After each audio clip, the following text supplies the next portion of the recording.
What is up, Cinders? Welcome back to Chicken Cindy's. Today we're going to talk about this Primus gravel bike, and I'm going to kind of explain to you why this is really a terrific option if you're looking for a gravel bike that's under $1,000.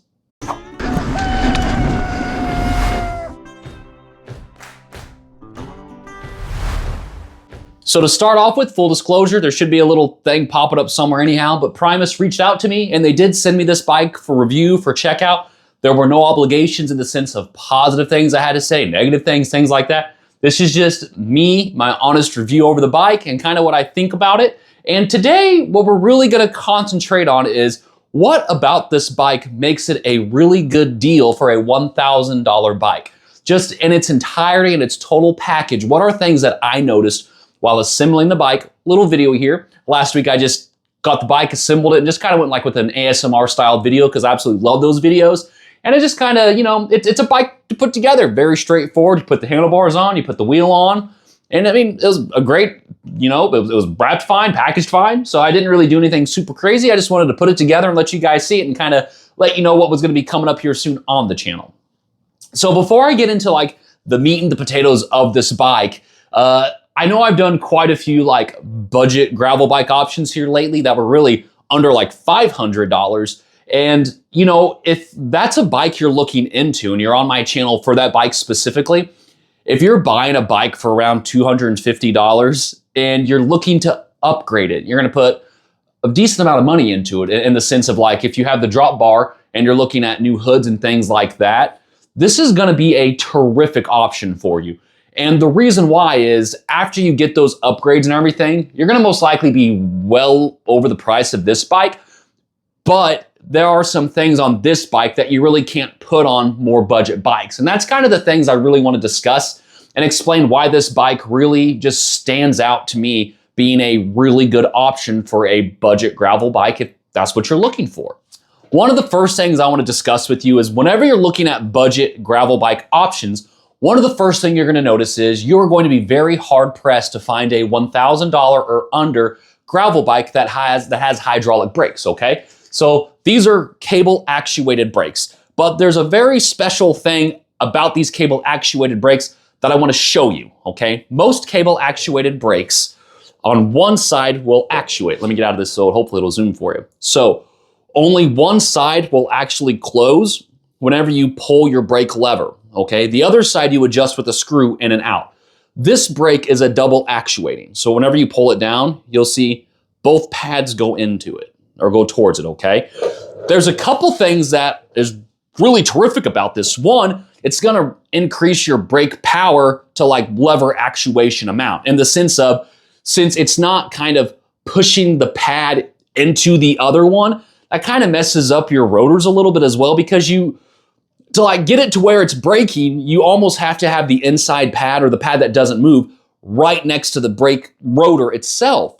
So with this, you could put the rotor in the middle, and as you go to close it, the pads will go together at the same time, as opposed to having to push the rotor a little bit over, because if you have the pad on the rotor, it's obviously going to be rubbing. So being a budget option, these little Tektros are terrific because of the way they actuate the brake pads. I think this is terrific and brilliant that they went with this specific style of brake as opposed to a more like an even more budget friendly. Whereas this is a really nice cable actuated brake. So I really wanted to point this out because this is one of the things that like I really appreciated. And also a thing to keep in mind is to upgrade to hydraulic brakes on this, you're gonna have to get new hoods and everything. And hoods are not cheap. If you've looked into either upgrading budget hoods or if you've looked into actually like swapping your hoods to hydraulics, I mean, it's not cheap, sadly. So having this is terrific. And really, in my opinion, I don't see a need to switch to hydraulic brakes. So that's great. So the first thing, like I said, I wanted to point out was just the way that these Tektro brakes actuate with the actual cable. Terrific.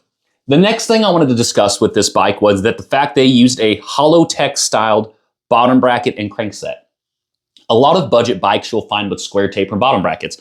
There's nothing wrong with a square taper bottom bracket. I myself don't really like them. I've had a couple bad experiences with them myself. And, you know, at the end of the day, it is what it is. And some people love square taper bottom brackets. There's a couple things about this style Holotech that I like more. You have the external bearings. So they're a little bit easier to get to as opposed to like a square taper where you have to take like the entire bottom bracket out. You can take the crankset out and pop the bearings out if you need to, or grease them that way, which is terrific. So you don't have to take the whole thing apart. Another thing I like is this is typically lighter than a square taper bottom bracket. So you're going to save some weight on the cranksets, which is terrific. So I'm really, really happy that they went with this style bottom bracket and crankset because I just think it's awesome. So what we're going to do real quick is I'm going to pop off this crankset so we can actually look, because from looking at the back, it looks like it's a SRAM styled. So it's going to have the T25 bolts, but I want to check and see because I have a couple different SRAM style chain rings to see what you will need to change that actual chain ring so it'll have a heads up. But it doesn't have a self-extracting screw, so it's set up like a Shimano crank to where you have the two bolts that you adjust kind of simultaneously with a little retaining clip. So I'm going to take the crankset off and look, but it's kind of interesting that it potentially has a Shimano style way to put it together, but it looks like it does have a SRAM style actual chain ring, just from these two bolts I can tell. So let's take it off and I'll show you real quick. So to take this crankset off, there actually is not a little clip on the top like I thought there would be, like a Shimano style. But it is a Pro wheel, which is even more interesting because I've actually purchased a Pro wheel crankset before. So I actually have the fancy little Ninja Star looking tool I need to take the retaining bolt off, or the compression bolt, I guess I should say. And I'll show you guys that here in just a second because it's basically just a plastic little bolt style that will kind of compress this entire unit together. But on a positive note, it has a little hex on the top. I can figure out what size that is here in just a second. It's probably an 8 or so. But the, well, that doesn't really fit in. Oh, there we go. So I say Ninja Star because it literally looks like a little Ninja Star. But it does have a option for that too, so you don't need this Ninja Star. But it was just kind of funny that I actually had it. But you have to have it just right for it to fit in that shape. So that's kind of cool. But yeah, so you're okay there. We'll just throw the chain there. See if I can just slide her out. I might have to give her a couple little love taps. Ha! Okay, we'll just pull it out. Shoop, as the bike swings, and it's exactly like I thought. So let me take these off and take the chainring off. I really like this style of chainring because the Shimano ones are sometimes a pain to get off because you have to use a special tool or a little removal tool basically, and the bolts are typically they're very, very thin bolts and they're very hard to grasp and get a hold. So I love the T25 option. I think it's great. I'm like 99% sure that this is just a SRAM style, but just for kind of showing you guys and just letting you know for sure that I checked it, that's why I'm doing this real quick. Okie dokie, so here we go. Here's an actual SRAM chain ring. I've taken this off one of my other bikes at some point in time and swapped it to an absolute black because I like oval rings. So slip it on, fits absolutely perfect. So if this is something you're looking to upgrade or change, you will need the SRAM styled. So that is really good to know. And, you know, the more you know, if this is a bike you're looking into, I'm sure you probably appreciate that information. So there you go, guys, SRAM style chainring. The next thing I wanted to talk about was the drivetrain package that they picked. So this goes up to a 46 tooth, I believe. Yep, 46 tooth. So you have really good range for a gravel bike, in my opinion. And you can really fine tune it a lot with the front chain ring, just changing that out if you want to. It's a $40, $60 change depending on what you buy. And you know, you can get an absolute black, but that's gonna be around 80 to 100. They're on sale quite a bit, so that's one of those things. But you can really kind of dictate and change what you want your range to be by that. But just going up to a 46 tooth is terrific. And I'm pretty sure it's an 11 tooth down for the smallest. Yeah, 11 tooth for the smallest. But what I'm truly excited about is I love Microshift Advent X. I have always thought for the price, it is so hard to beat. And this comes with the Microshift Sword, which I am so excited to try this. It has the clutch derailleur. Being a clutch derailleur, that's gonna let you be able to get a little bit more rowdy. Being a gravel bike, a lot of people will be on gravel with this. You could do road rides with this. You could take it on single track if you'd like. A lot of people don't do that. I will probably do that eventually with this bike. I really want to take it out to Griffin and get a good ride at Griffin on it and just see how it does. My buddy Quentin has a real nice gravel bike as well. And we kind of want to do like a comparison video. And I mean, entirely different spectrums of the bikes. But it's going to be a pretty fun video, I think. And I'm really excited to do that and to get him out here or out at Griffin with me to do that, the bike video. But I'm so excited over this Microshift Sword. And I think for the package in its entirety, they picked a terrific drivetrain for this. Now, I say terrific because I'm being very optimistic over it. I've not ever personally ridden Sword, but with the reviews I've read, the reviews I've seen and all that, I think it's terrific.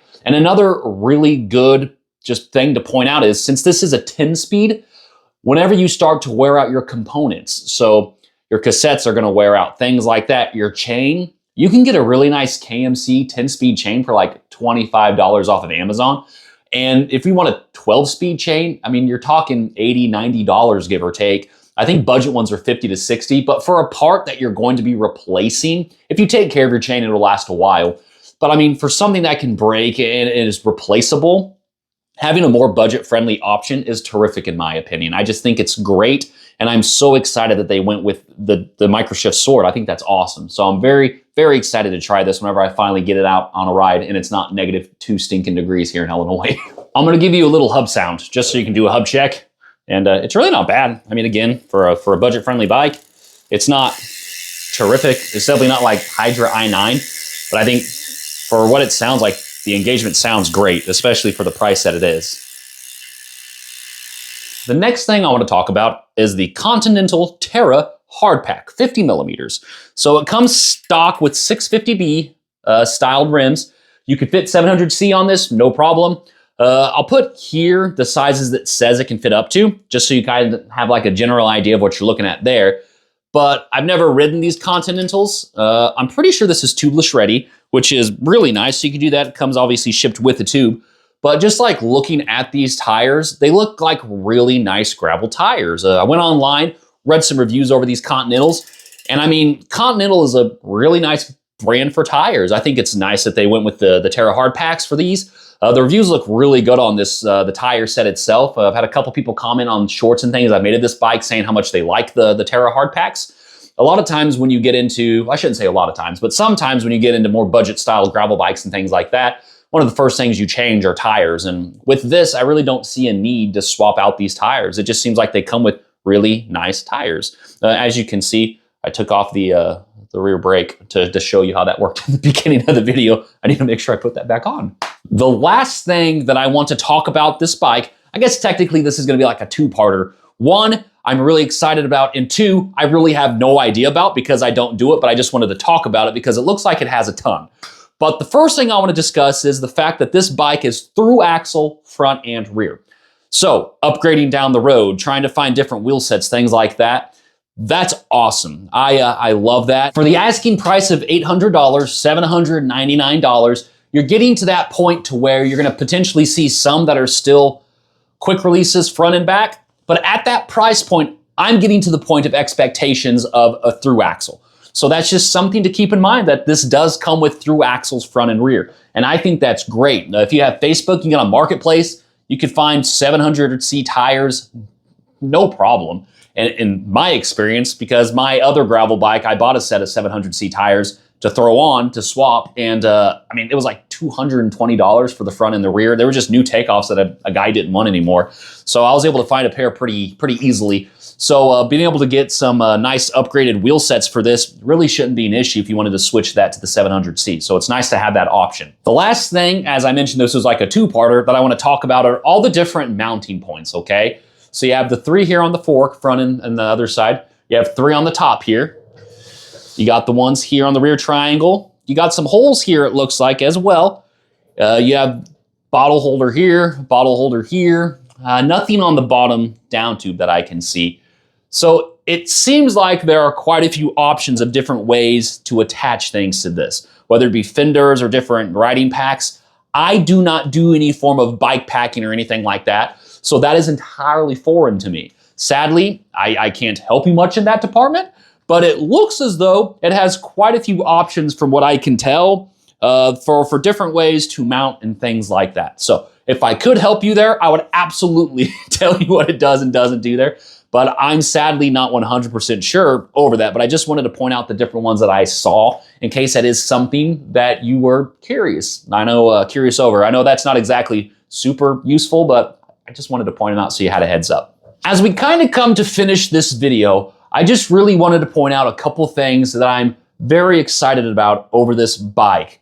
I think overall that this bike just seems like a really good value. From what I can see bearing-wise, they all look like sealed bearings, which is really nice and gonna help with longevity of life and just, the elements in that kind of a situation.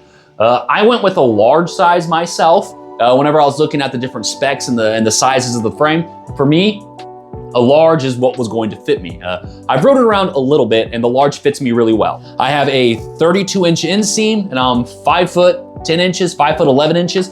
So keep that in mind when you're looking at these bikes. If you have another frame that you like and you can measure it to kind of compare sizes, definitely do that. Overall though, I really think this bike is just super nice. I'm very excited for it. I'm very excited that they reached out to send this to me as well. I wanted this video just to kind of be very informative. I wanted to kind of just point out a lot of things on this bike that I liked. Here in the corner, you're gonna see a little video of me weighing this bike so you know how much it weighs. I think if I remember, I weighed it the other day and it was like 28-ish pounds stock, so not a bad weight. Pretty sure the frame is steel, so steel is real as a lot of people say. I think the fork is steel as well. So you don't really need to worry about like the frame crapping out on you in any way. I mean, this should last you a really long time if you take care of it. I think for the price, it's a great option. So I really wanted to point this bike out to you. I know a couple other of my buddies, Ace Bike Media got one, Run Bike Mike is getting one as well. So definitely check out their channels. I'll have them in my description of the video so you can check out their, as I'm sure they're gonna take this a different way than I'm gonna take this. So it's just good to have different opinions over this bike. I'm not sure when Run Bike Mike is gonna post one because I think he just got the frame like a couple days ago. I know Ace Bike already has a couple up, at least one for sure, his unboxing and put together. So definitely go check out their videos and just more options and more knowledge over this bike. And I really hope that they're gonna have as great as an experience as with this as I'm expecting to have. So any questions, something over this bike I missed, please put them down in the comments so I can get to you and kind of help you the best way I can. But I really hope you learned something about this bike that you maybe didn't know. If you like these kinds of videos, I really do anything bike related. I do a lot more mountain bike stuff typically, but here lately I've kind of gotten into some of the gravel biking. So please feel free to subscribe. Any questions, put them down. Thank you so much for tuning in. Hope you guys have a wonderful day and take care.